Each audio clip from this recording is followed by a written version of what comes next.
Bueno, muy bien, la otra noticia tiene que ver con la reforma a la salud. Ya si hablamos de lo que está pasando aquí en Colombia, la plenaria de la Cámara aprobó 63 artículos de esta reforma. Todavía no se han discutido los puntos polémicos, pero sí hay críticas porque el proyecto no cuenta con ese concepto financiero del Ministerio de Hacienda. Ha dicho su ponente que no lo ven necesario. En plena semana de receso escolar, la Cámara de Representantes avanzó en la votación de la reforma a la salud.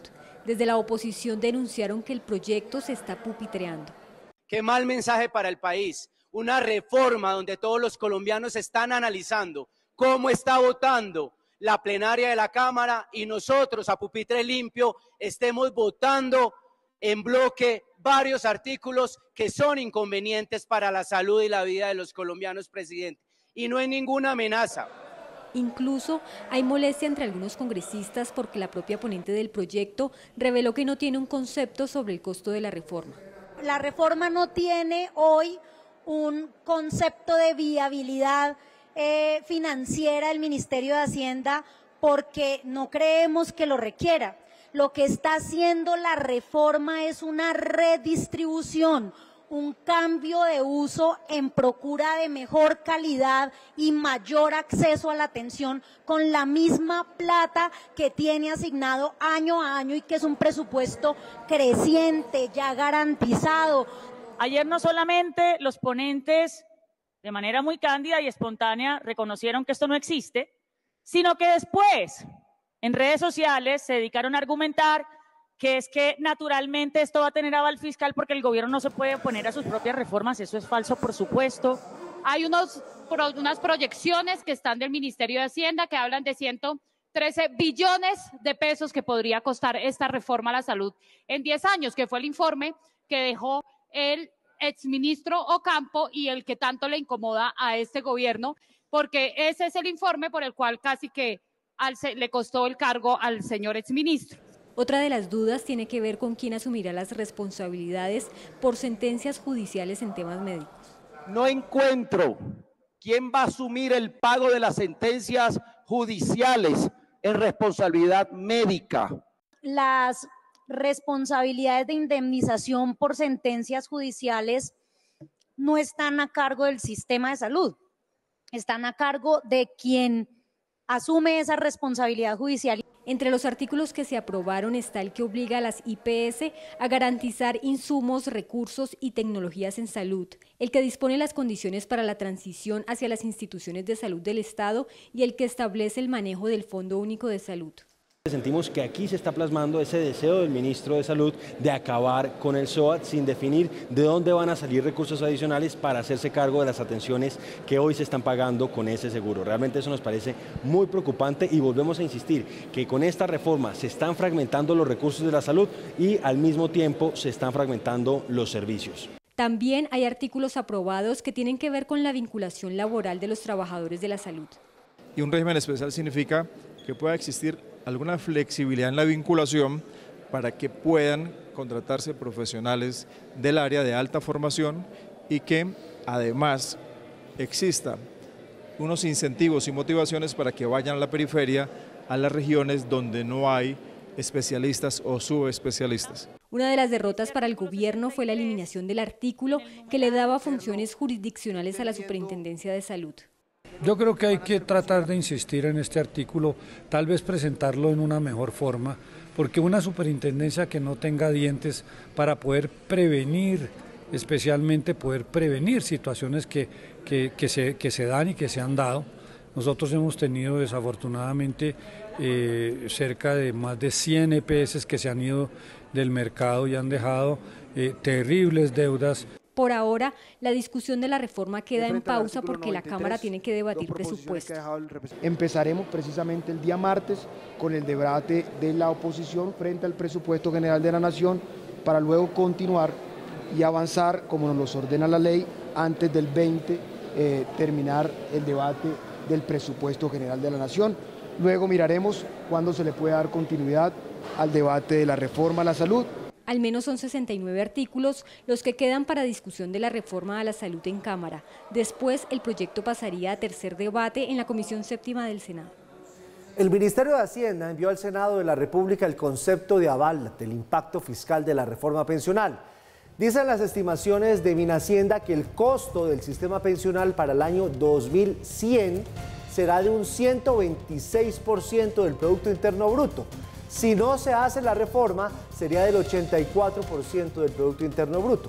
Para Asofondos, esta proyección es muy preocupante, pues según ellos, se le va a dejar a los jóvenes, a mis hijos, a mis nietos, a los suyos, a las próximas generaciones, una deuda que simplemente es impagable.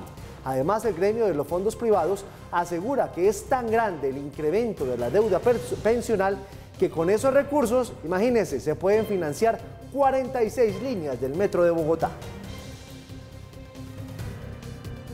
Bueno, primero veamos el bosque recapitulando algo que nos decía Cintia en la nota, y es cuál es el estado de las reformas en este momento en concreto, la reforma a la salud que va avanzando y va avanzando. Hay 4 debates en los que deben ser aprobada una reforma de estas para finalmente convertirse en ley. Primero comisión de Cámara, después plenaria de Cámara, después comisión de Senado y después plenaria de Senado. La reforma a la salud va en la mitad del segundo gran debate, es decir, va en la plenaria de la Cámara en este momento. Y se frenó el día de hoy. ¿Por qué? Pues porque ustedes ya vieron, la próxima semana habrá debate alrededor del presupuesto a la nación. No podemos pasar de la próxima semana en ese debate. Y ya después vienen elecciones, por lo tanto esta discusión de la salud se va a retomar después de elecciones. ¿En qué se quedó en este momento? Lo veían en la nota. Aprobados 83 artículos, por aprobar 60 artículos más aquellos que se vayan adicionando. Pero lo fundamental desde el punto de vista analítico de en qué va la reforma, el gobierno ha logrado que hasta el momento lo que se está discutiendo y lo que se está aprobando conserve los lineamientos esenciales del gobierno en cuanto a que la caja la maneja el gobierno, en cuanto a que las EPS quedan prácticamente diluidas en sus funciones y en cuanto a que la ruta de atención de la gente empieza por esas atenciones primarias de las que ha hablado el gobierno. Es decir, el esqueleto de la propuesta del gobierno se mantiene desde el punto de vista conceptual y vamos a ver qué pasa después de elecciones. Una observación sobre este tema del impacto fiscal. La ley dice, contrario a lo que nos decía la congresista hace un momento, que no, que aquí no se necesita ningún concepto del Ministerio de Hacienda porque se está redistribuyendo plata. La ley dice que si un proyecto de este estilo es iniciativa del gobierno, debe traer de entrada, en el momento en que se radica, el concepto de impacto fiscal del Ministerio de Hacienda. Que si es iniciativa parlamentaria se puede traer el concepto de impacto fiscal a medida que se va debatiendo, pero si es iniciativa del gobierno como es esta, debería haber tenido el concepto de impacto fiscal desde el comienzo y no lo tiene la reforma a la salud. Vamos a ver si finalmente esto pasa, como tantos otros temas, a la Corte Constitucional para ver si el filtro de la Corte lo deja pasar o no, suponiendo que esta reforma pase los 4 debates. En medio de los anuncios de una tormenta perfecta para el sector eléctrico, el gobierno publica el decreto que destina 1 billón de pesos a través de Findeter para respaldar a las empresas que tienen dificultades financieras, las que se quebraron. Es una decisión que esperaban los empresarios del sector y que consideran solo parte de la solución para evitar el apagón.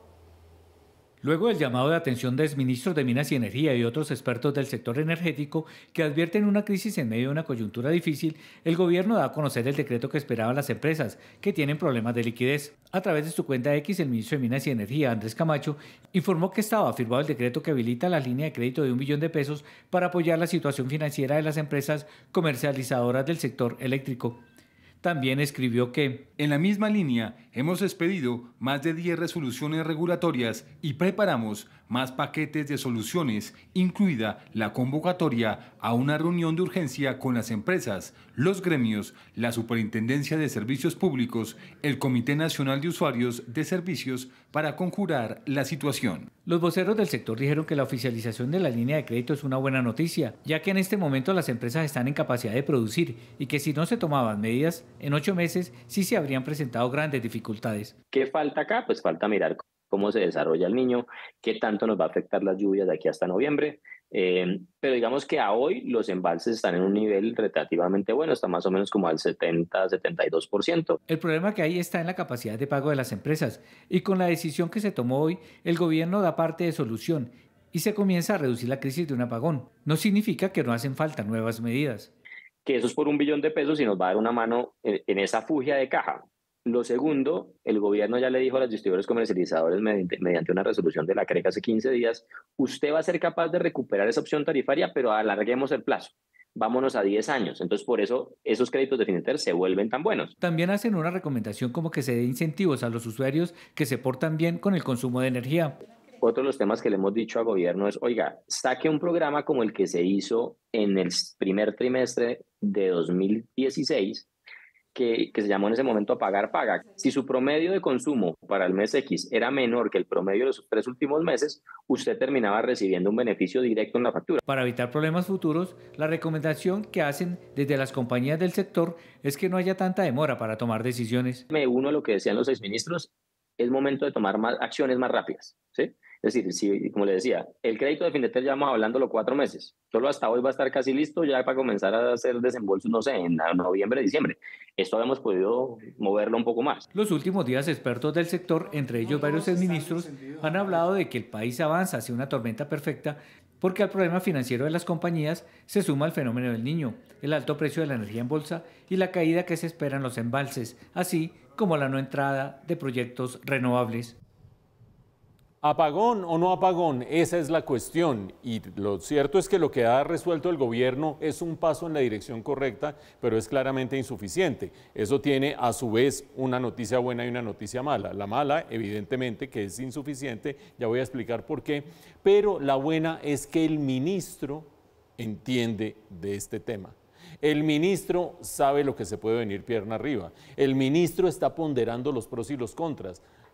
Digamos que su antecesora estaría hablando de otras cosas, sencillamente. Por lo tanto, es una buena noticia tener en este caso a un ministro que está interlocutando, que está midiendo, que tiene una posición ideológica y que habla del modelo neoliberal, lo que ustedes quieran. Este gobierno es de izquierda, así que ¿qué vamos a esperar que no sea la defensa de esos principios de un gobierno de izquierda? Pero volvamos al punto de vista, apagón o no apagón. Varios factores, los mencionaba Ismael al final de la nota. Número 1, al sector, a las empresas comercializadoras se les están debiendo entre 5, 6, 7 billones de pesos, que al final del año pueden ser 8 billones de pesos de la opción tarifaria. ¿Qué es la opción tarifaria? Durante la pandemia no se subieron tarifas para no perjudicar el bolsillo de los colombianos, con la promesa de que después se iba a compensar ese diferencial. Ese diferencial no compensado es lo que se está debiendo 6, 7, 8 billones de pesos. Fuera de eso, el gobierno no ha girado el recurso que corresponde al subsidio para los estratos 1, 2 y 3 y eso le abre un hueco adicional al sistema. Hueco por un lado, hueco por otro lado, viene la solución de la financiación. Si a mí me prometen que me van a pagar más adelante, pues necesito unos créditos para cubrir el diferencial y allí es donde uno dice, qué bueno que finalmente se sacó este crédito de Findeter, 1 billón de pesos. Qué malo que sea solo 1 billón de pesos frente a eso que acabo de decir, 5, 6, 7 u 8 billones al final del año puede ser el hueco por cuenta de la opción tarifaria. Mientras tanto, todos a la espera de ver qué pasa con el fenómeno del Niño y mientras tanto todos lamentando profundamente que los proyectos que debieron entrar en los últimos 4 años, que nos tendrían mucho más cómodos en este momento, no entraron en su totalidad. Imagínense ustedes, solo han entrado 2 de las turbinas de Hidroituango, solo por poner un ejemplo. ¿Eso en qué se traduce? En que el precio al cual cualquiera de estas comercializadoras, cualquiera de estas distribuidoras tiene que ir a comprar energía en caso de que le haga falta, es un precio que hoy está por las nubes. Ahí tienen ustedes elementos de tormenta perfecta, esperemos que la pasemos con paraguas. A partir de hoy, durante la próxima semana, se va a llevar a cabo un cese el fuego temporal entre las fuerzas militares y las disidencias de las FARC. Así quedó establecido en el decreto emitido por el gobierno. Estos 7 días, hasta el 16 de octubre, serán para hacer una verificación por parte de una comisión bilateral integrada por miembros del gobierno y de las disidencias. A primeras horas del día, el gobierno dio a conocer el decreto 1640 de 2023, con el que se anunció el cese bilateral al fuego tras haberse dado el acto de instalación de la mesa de diálogos entre el gobierno y el Estado Mayor Central de las FARC en Tibú. El documento, firmado por el ministro de Defensa, Iván Velázquez, tiene una primera fase en la que se establece que pararán todas las acciones ofensivas, tanto de parte de la fuerza pública contra esa guerrilla y viceversa.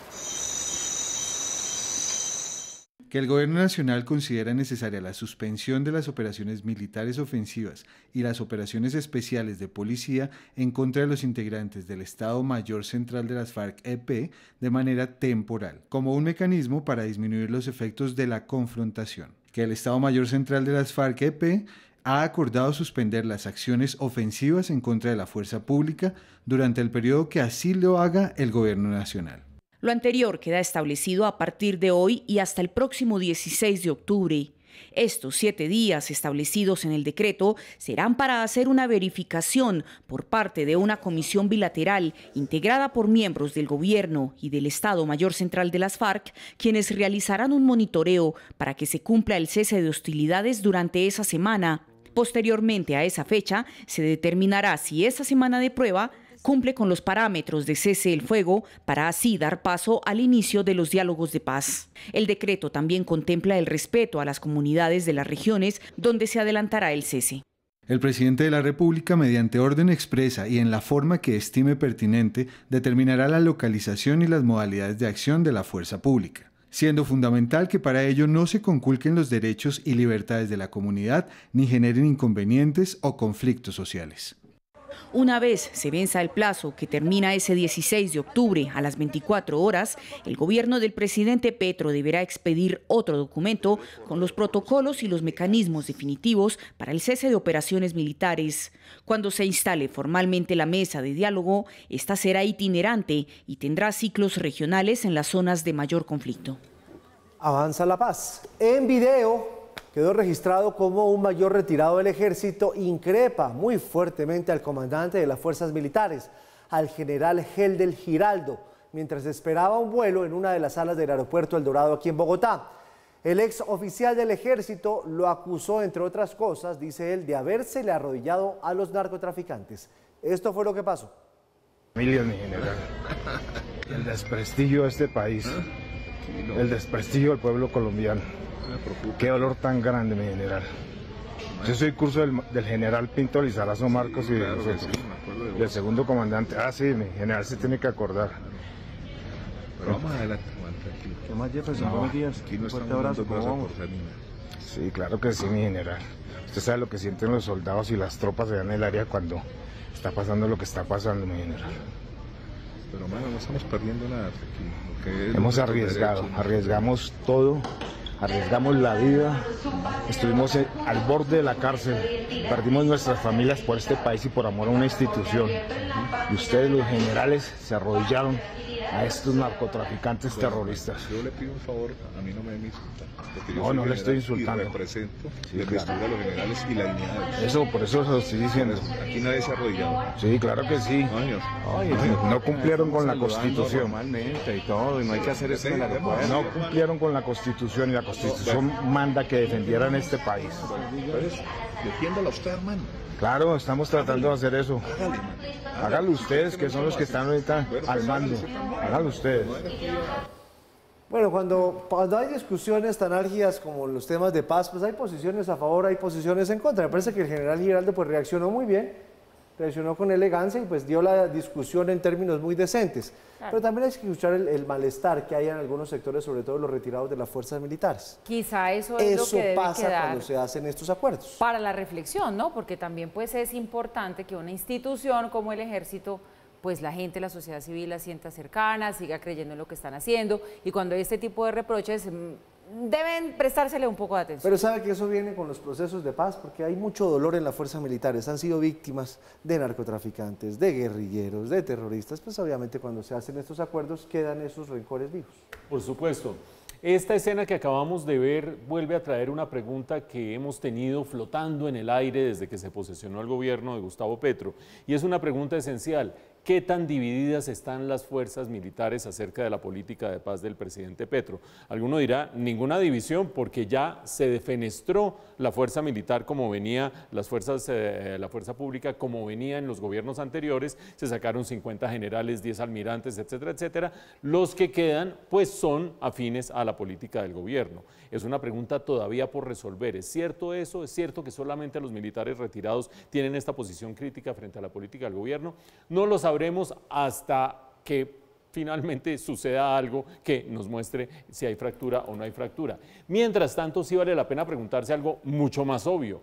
¿Por qué tenemos un decreto del 9 de octubre que establece un cese de hostilidades entre el gobierno y las disidencias de las FARC, que va hasta el 16 de octubre cuando se saca otro decreto que establece un cese al fuego. ¿Son equivalentes? ¿No son equivalentes? ¿Cuál es la diferencia? ¿Por qué 2 decretos y no desde ya? Yo creo que parte de las claves está en algo que estamos percibiendo en los últimos días. El día 30 de septiembre, el ministro de la Defensa, y aquí lo registramos, Iván Velázquez, dijo: el Estado colombiano no va a dejar de luchar contra el crimen organizado y en concreto contra el narcotráfico. Y vamos a seguir atacando el cañón del Mijay. Y en ese cañón hay narcotráfico y nosotros vamos a seguir cumpliendo nuestro deber allí. Pasan los días y resulta que ese énfasis, ese fervor con el que se defendía esa estrategia, se convierte en un decreto que dice no va a haber hostilidades y no va a haber ataques entre el gobierno y las disidencias de las FARC. Y si las disidencias de las FARC están en el cañón del Mijay y siguen dedicadas al narcotráfico, ¿qué va a pasar? Pues vamos a ver qué nos dice el paso de los días. Lo cierto es que ese gran volumen de la defensa, de la lucha contra narcóticos, ha sido reemplazado por un decreto al que seguramente se le harán algunos ajustes para convertirlo en otro, el día 16 de octubre, que quizás incluya algunas resoluciones y algunas normas acerca de qué hacer con el narcotráfico. Amanecerá y veremos. Bueno, Paula, yo me fui a dormir anoche con que al exalcalde Quintero casi lo atropella un carro, le frenó, sí, pero a nada, casi se lo lleva, lo espicha contra otro carro. Sí. Y el presidente dijo que esto era un atentado y le pedía a la fiscalía que investigara, pero entonces... Pues mire, el tema sigue siendo, digamos que muy enredado, ¿no? Porque el alcalde Quintero, el exalcalde Quintero, todavía nos cuesta decirle exalcalde, el exalcalde Quintero dice que definitivamente sí, esto también se trató como de un intento de atropello mientras él hacía proselitismo político y repartía volantes en las calles de Medellín, pero digamos que un contradictor muy serio que tiene él, que es este concejal del Centro Democrático con el que tuvo un episodio fuerte hace pocos días, señala que esa camioneta que aparece en el video, supuestamente intentando atropellarlo, pues ha servido para transportar personas de la campaña del candidato que está apoyando en este momento, Daniel Quintero. Suena trabalenguas, lo sé, pero bueno, aquí les vamos a contar el contexto de lo que dicen de uno y de otro lado. Un presunto incidente en las calles de Medellín ha desencadenado una controversia política con acusaciones y desacuerdos en medio de las campañas electorales en la ciudad. El alcalde Daniel Quintero denunció que el pasado fin de semana, mientras repartía propaganda política en las calles de la ciudad, una camioneta blanca marca Toyota se abalanzó sobre él, dejándolo atrapado brevemente contra un taxi. Quintero compartió un video corto del incidente en sus redes sociales, instando al respeto y rechazando este acto violento. Además, atribuyó el hecho a Federico Gutiérrez, hoy candidato a la alcaldía de Medellín, acusándolo de instigar a sus seguidores a llevar a cabo tales actos. Yo antes que político, primero soy padre. Primero soy padre de 2 hijas, soy esposo. No podemos dejar que la política se convierta en un acto de violencia. Hago un llamado a los actores que desde el uribismo y desde algunos medios de comunicación incluso han enviado mensajes a simpatizantes de Uribe y de Fico para que nos hagan daño, para que nos violenten en la calle, a decirles que ese no es el camino, que tengan cuidado hasta dónde llegan sus palabras, porque lo que hizo esta Toyota realmente es grave. Por su parte, el concejal Sebastián López denunció a través de sus redes sociales que la campaña de Juan Carlos Upegui, acompañada de Daniel Quintero, presuntamente buscaba inculparlo en relación al incidente. Afirmó que recibió una llamada de una persona que se identificó como parte de la campaña de Quintero, advirtiéndole que lo inculparían. Posteriormente circularon en las redes sociales imágenes de un supuesto SOAT del vehículo involucrado con sus datos personales, lo que López describió como sabotaje. Queremos denunciar que al parecer la campaña de Juan Carlos Upegui con Daniel Quintero querían incriminarme en la situación del supuesto atropellamiento que tuvo Daniel Quintero en Castilla.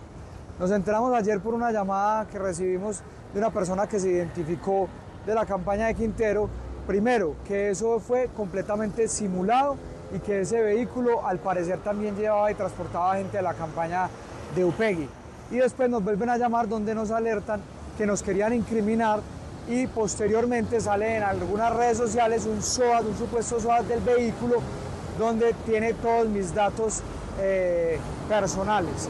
Finalmente, Daniel Betancur, el conductor del vehículo involucrado, afirmó que después de la colisión, Quintero se acercó a él a estrecharle la mano y ofrecerle un volante de la campaña de Upegui. Betancur indicó que creyó que el incidente no había tenido mayores repercusiones hasta que vio en redes sociales que Quintero lo denunciaba como un grave ataque. Sin embargo, afirmó que no existe ninguna conexión política en el incidente y que se trató de un accidente cotidiano en las calles de la ciudad. Frente a estas dos versiones, el equipo de trabajo del exalcalde Daniel Quintero manifestó que no se pronunciará porque, según dice, las acusaciones del concejal son sin fundamentos. En cuanto al conductor del vehículo, Daniel Betancur, habría afirmado que sostendrían una reunión. Mauro, lo que pasa es que cuando se conoció lo de Catalina Ortiz en Cali, que fue un gran Creo engaño. que todos estamos pensando en el mismo momento. Estábamos conectados. ¿No? Sí. Lo de Catalina engañó. Recordando lo de Catalina Ortiz. Es que yo me acuerdo que aquí nosotros hicimos una defensa de ella y era un engaño de esa precandidata. Hasta ahí le llegó su carrera política. Recordemos que el video de Catalina Ortiz, ella repartía volantes y de repente alguien le empezó con ataques machistas y todo era un montaje como para fortalecerla como candidata. Yo no sé qué pasó acá. Pues no sé, muchas versiones, ¿no? Muchas versiones. Sí. Atentado no es. El presidente dijo que era un atentado. Yo creo que ahí exageró un poquito el presidente. Pero lo que sí me parece muy peligroso que le acerquen el carro a una persona así, me parece que eso sea o no sea, eso es peligrosísimo. Sí, se le pudo haber ido un centímetro más y lo lesiona. De acuerdo, sí. No, y los videos y las imágenes sí muestran que el carro se le fue encima de la pierna. Uno no sabe con qué nivel de gravedad, pero sí se le fue encima. Pero hay algo que sí es cierto. Y hay que recordar el caso de Catalina Ortiz, porque la primera persona de cierta estatura pública que salió al otro día a decir, tengo pruebas de que eso es un montaje, ¿quién fue? En su momento, Daniel Quintero.